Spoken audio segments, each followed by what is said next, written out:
Cher Capricorne, bonjour, vous regardez Jean-François sur Fabiola Voyance. Voici vos prévisions pour le mois d'août. Alors un mois d'août qui est marqué par des mouvements planétaires en Lion, donc c'est-à-dire peu d'influence sur votre signe. Une bonne raison justement de ne forcer ni le trait ni la dose, de ne pas vous mettre Martel en tête, Pépin le Bref en tête, Charlemagne en tête, qui vous voulez en tête, Clovis, Louis XI.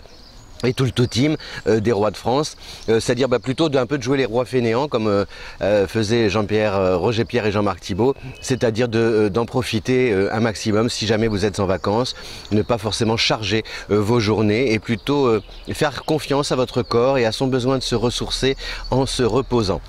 Donc privilégiez surtout la forme, la santé, le moral, les petits oiseaux, l'air de la mer, la campagne, les bottes de foin, ce que vous voulez pour batifoler, roucouler, papillonner, butiner, lutiner, ce que vous voulez.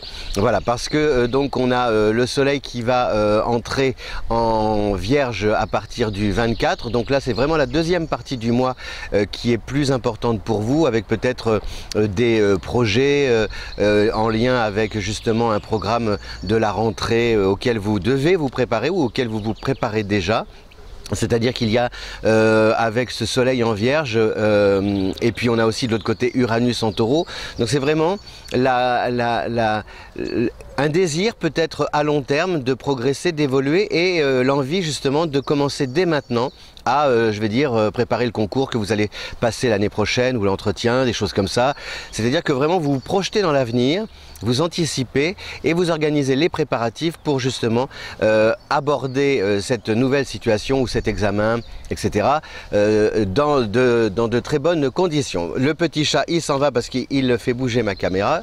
Il est gentil, Jean-Michel. Oui, j'ai un chat qui s'appelle Jean-Michel.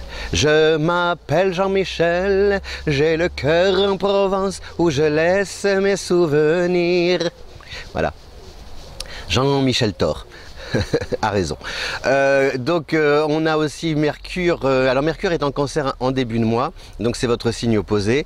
Donc là, il peut y avoir justement des petites choses, des petits points à éclaircir au niveau à la fois des écritures et en même temps aussi en lien avec les relations avec votre entourage. Donc il y a, par exemple, ça peut être l'inscription des enfants, la rentrée, les papiers, l'orientation, les questions d'argent, le banquier, l'administration, dans le travail aussi, un contrat, etc. Comme s'il fallait que tout ça se soit bien clair pour vous dans votre esprit maintenant pour pouvoir justement affronter et aborder les derniers mois de l'année en toute sérénité. Donc c'est vraiment, voilà, on a besoin de clarifier une situation pour vous sentir plus libre et à même de pouvoir manœuvrer comme vous l'entendez. On a Vénus qui va rentrer en Vierge à partir du 22. On a aussi Mars qui va rentrer en Vierge à partir du 29. Donc tout ça, et on a Uranus aussi qui fait une marche arrière. Donc c'est très constructif toute cette évolution, tous ces mouvements planétaires, parce que ça confirme votre désir de progresser en allant vers quelque chose que vous estimez devoir vous revenir. Un meilleur poste, un logement plus grand, je sais pas, quelque chose comme ça. Comme si vous aviez ça déjà à l'esprit depuis quelque temps, et cette fois vous vous dites maintenant je le veux, je suis prêt, je suis prête, et je m'achemine vers ça, vers ce désir-là, vers la mise en forme, la matérialisation de ce désir, la cristallisation de ce désir. Voilà.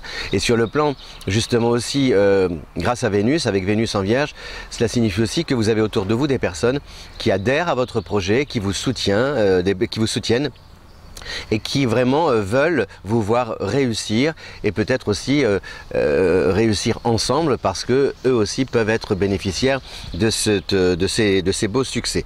Voilà, donc c'est un mois vraiment à la fois raisonnable sur le plan physique, avec une décompression, on déstresse, on lâche tout, on prend du recul, on se met un peu en apesanteur, portable éteint, etc. pour se reconnecter à la nature, aux sensations, aux émotions, au sommeil, aux rêves, aux songes, oui. Jessica Lange dit, vous les Français, vous avez un mot qui est magnifique, qu'on ne trouve nulle part ailleurs, qui s'appelle le songe. Parce que le songe n'est pas le sommeil et ce n'est pas le rêve non plus. Et c'est vrai, c'est très joli, le songe. Alors songez. Songez aussi à diffuser cette vidéo sur les réseaux sociaux si le cœur vous en dit. Je vous remercie de votre fidélité. Je vous souhaite un bon mois d'août. Voilà, réfléchissez, mais pas trop, décompressez beaucoup et amusez-vous surtout. Merci de votre fidélité. Ciao!